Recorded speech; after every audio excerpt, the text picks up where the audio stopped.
My dear viewer, welcome. Look, we are going to break the fourth wall right out of the gate today because we need to talk about something massive. We so often think our modern problems are literally the biggest hurdles humanity has ever faced. But history has this funny way of tapping us on the shoulder and saying, hey, hold my potion. Today, we're exploring the Black Death in this explainer. But we aren't just looking at it as a tragedy. We are looking at it as a wild, giant mirror for human behavior, for science, and for total societal collapse. Okay, let's dive right in. If you honestly think the 2020 COVID pandemic was the absolute toughest year humanity ever had to endure, you're being a little too cute. Seriously, imagine you're just sitting peacefully in your home in the 14th century, minding your own business, and suddenly, boom, an infected corpse literally flies through the air and crashes right onto your roof. And no, this isn't some crazy zombie movie. This actually happened. When the Mongols were besieging the city of Kaffa, instead of just throwing regular rocks with their catapults, they decided to fling the bodies of plague victims straight over the city walls. It is literally the first recorded act of biological warfare in human history. And from that terrifying moment, the disease breached the city and people just desperately ran for their lives. But the survivors fleeing Kaffa didn't exactly leave the plague behind. Oh no, they brought it right along with them. By October 1347, 12 ships originating from the Black Sea docked in Sicily. Now just imagine, the absolute sheer horror of the Sicilian port workers going down to greet these ships in the morning, only to find that practically every single sailor was either dead or dying, with their bodies covered in these terrifying black boils. They immediately ordered these death ships out of the port, but, well, it was way too late. The invisible killer had already disembarked. Within one single year, the plague rapidly swept through massive hubs like Venice, Genoa, Tunis, and Florence. And then the true scale of the devastation really set in. A third of Europe's entire population was wiped out in just 5 years. 5 years.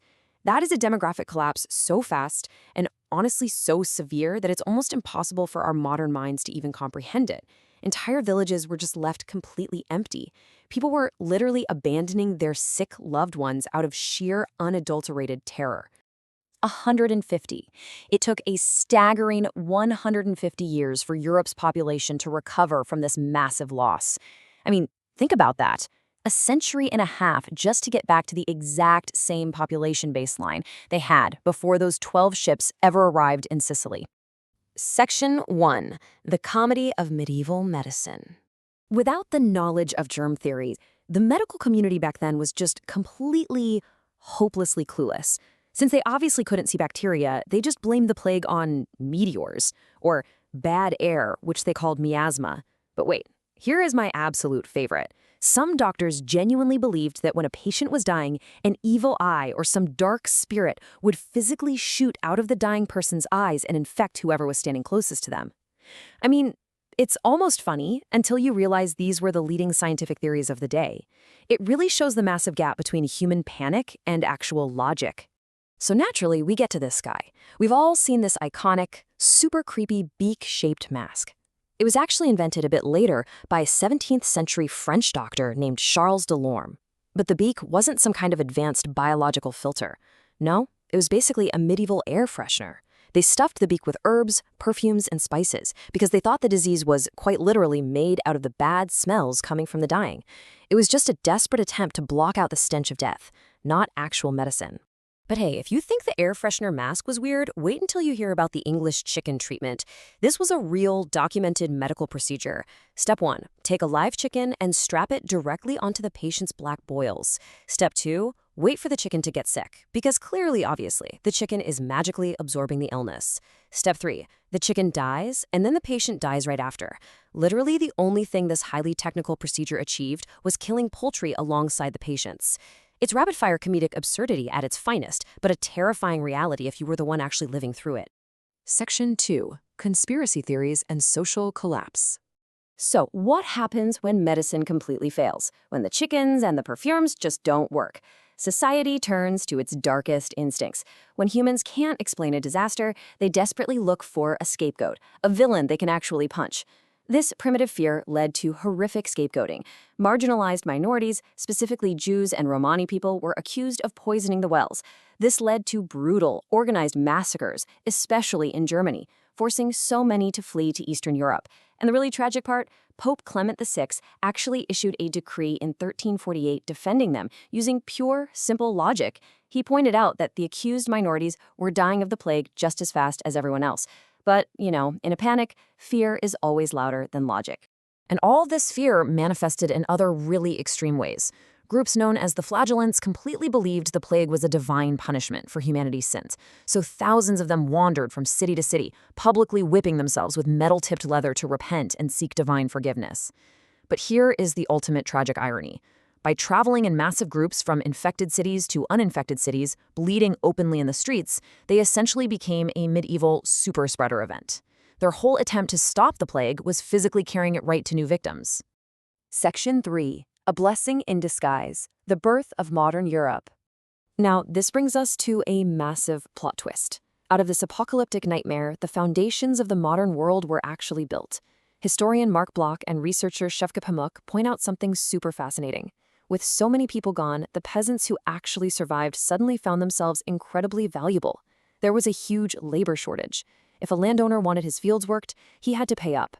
This new leverage led directly to events like the 1381 peasant revolt in London, demanding better rights. Ultimately, the entire rigid feudal system just collapsed. Survivors moved to cities, demanding better wages, and that laid the absolute groundwork for the middle class, early capitalism, and eventually the Industrial Revolution. And the shifts weren't just economic either. Because the plague wiped out so many of the clergy who were bravely attending to the sick, the Catholic Church's absolute authority was severely weakened. People looked around and realized the church couldn't actually protect them from the disease. This ideological fracturing directly paved the way for Martin Luther's Protestant Reformation in 1517.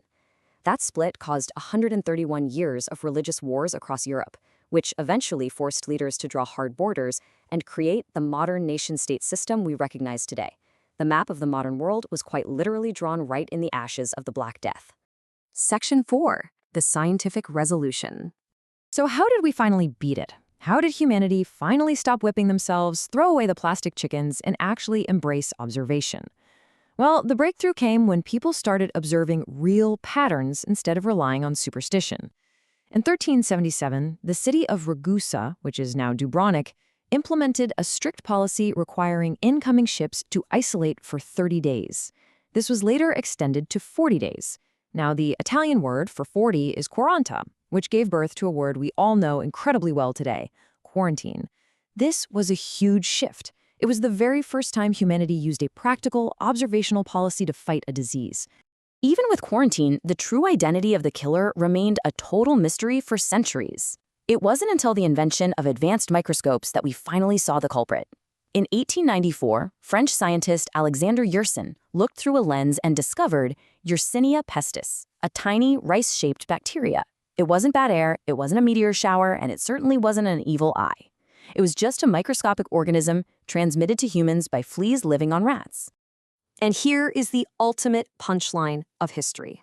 The terrifying Grim Reaper of the 14th century, this monster that completely wiped out tens of millions of people, is today defeated by a super cheap trip to your local pharmacy.